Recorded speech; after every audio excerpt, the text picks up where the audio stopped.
एक ऐसी रानी जो न चल सकती है, न अपने हाथों से खाना खा सकती है, न अपनी जगह से हिल सकती है, फिर भी हजारों सेविकाएं दिन रात उसकी सेवा करती हैं, उसे खाना खिलाती हैं, उसकी मालिश करती हैं। लेकिन जिस दिन ये रानी एक छोटी गलती कर बैठती है, वही सेविकाएं उसे खाना देना बंद कर देती हैं और उसे भूख से तड़प तड़प कर मरने के लिए छोड़ देती हैं। और मरने के बाद उसके शरीर को भी चाट कर खा जाती हैं। ये कहानी किसी फिल्म की नहीं, ये कहानी है दीमक की रानी की, जो इस धरती पर सबसे ज्यादा अंडे देने वाला जीव है और सबसे लंबी उम्र जीने वाला कीड़ा भी। तो चलिए जानते हैं इस रानी की पूरी जिंदगी का वो राज जो सुनकर आप दंग रह जाओगे। सबसे पहले ये जानो कि कोई भी दीमक पैदा होते ही रानी नहीं बनती।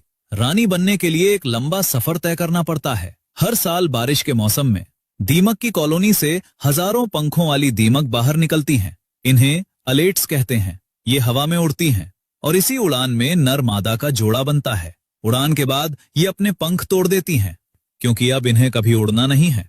फिर ये जोड़ा जमीन में एक छोटा सा कमरा खोदता है, खुद को अंदर बंद कर लेता है और यहीं से शुरू होती है एक नई कॉलोनी। मादा बन जाती है रानी और नर बन जाता है राजा।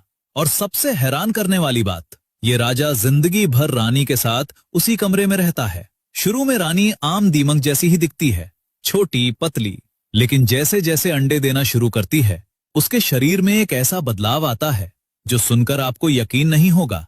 रानी का पेट फूलना शुरू होता है, फूलता जाता है, फूलता जाता है, जब तक वो 4 से 6 इंच लंबी नहीं हो जाती। लेकिन मजा ये है कि उसका सिर और पैर उतने ही छोटे रहते हैं जितने पहले थे।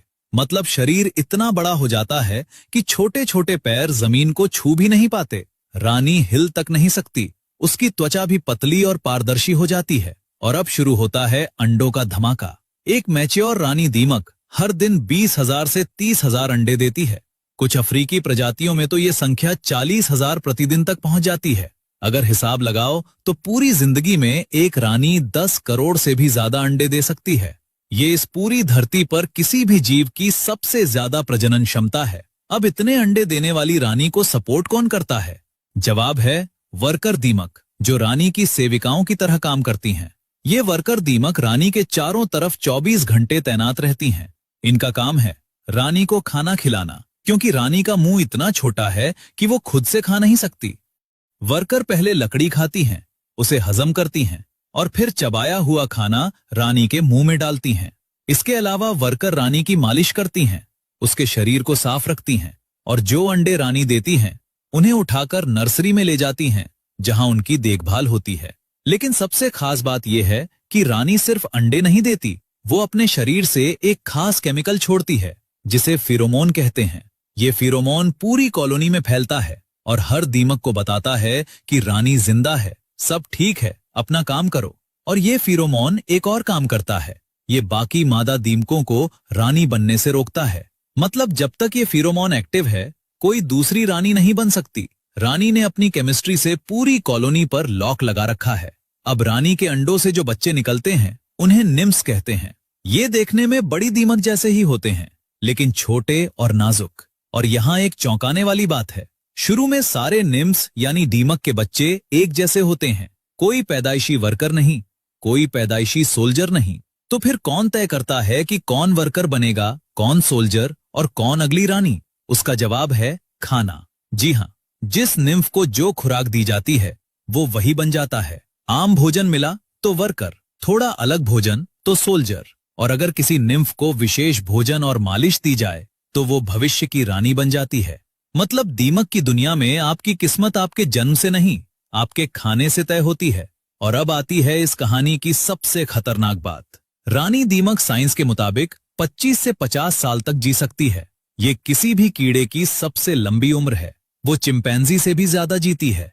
और सबसे अजीब बात, जर्मनी की फ्राइबर्ग यूनिवर्सिटी की रिसर्च में पाया गया कि रानी और राजा दीमक के जीन्स में बुढ़ापे के लक्षण लगभग नहीं दिखते, जबकि वर्कर दीमक कुछ ही महीनों में बूढ़ी हो जाती हैं। लेकिन एक दिन ऐसा आता है जब रानी का शरीर थकने लगता है, अंडों की संख्या कम होने लगती है। तब सेविकाएं पहले उसे ज्यादा खाना खिलाती हैं, ज्यादा मालिश करती हैं, सोचती हैं शायद रानी ठीक हो जाए और फिर से तेजी से अंडे देने लगे। लेकिन अगर रानी फिर भी अंडे देना बंद कर दे तो बस यहीं से सब बदल जाता है। वही सेविकाएं जो दिन रात रानी की सेवा करती थीं, वो उसे खाना देना बंद कर देती हैं।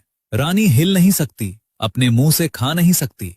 वो बेबस पड़ी रहती है, भूख से तड़पती है, कमजोर होती जाती है और कुछ दिनों में उसकी मौत हो जाती है। और मरने के बाद वर्कर रानी के शरीर के चारों तरफ इकट्ठा होती हैं और उसके शरीर से निकलने वाले पोषक तत्वों और चर्बी को चाट चाट कर खा जाती हैं। जी हाँ, जिसकी जिंदगी भर सेवा की, उसी को मरने के बाद खा लिया। लेकिन कहानी यहाँ खत्म नहीं होती। जैसे ही पुरानी रानी मरती है, उसका फेरोमोन गायब हो जाता है। वो लॉक जो दूसरी मादाओं को रानी बनने से रोक रहा था, वो टूट जाता है और फिर कॉलोनी में से एक तंदुरुस्त निम्फ को चुनकर उसे विशेष भोजन दिया जाता है, विशेष मालिश दी जाती है और कुछ ही समय में वो नई रानी बन जाती है। अंडे देना फिर शुरू, कॉलोनी फिर चालू, जैसे कुछ हुआ ही नहीं। कुछ दीमक की प्रजातियों में तो एक नहीं, एक से ज्यादा नई रानियां एक साथ बन जाती हैं और कॉलोनी पहले से भी तेजी से बढ़ने लगती है। मतलब दीमक की रानी के बिना लाखों दीमकों की कॉलोनी एक दिन भी नहीं चल सकती। और जब तक रानी काम की है, वो भगवान है। जिस दिन काम नहीं कर सकती, उसी दिन वो कचरा है। ये सुनने में बेरहम लगता है, लेकिन ये है नेचर का सबसे सख्त नियम।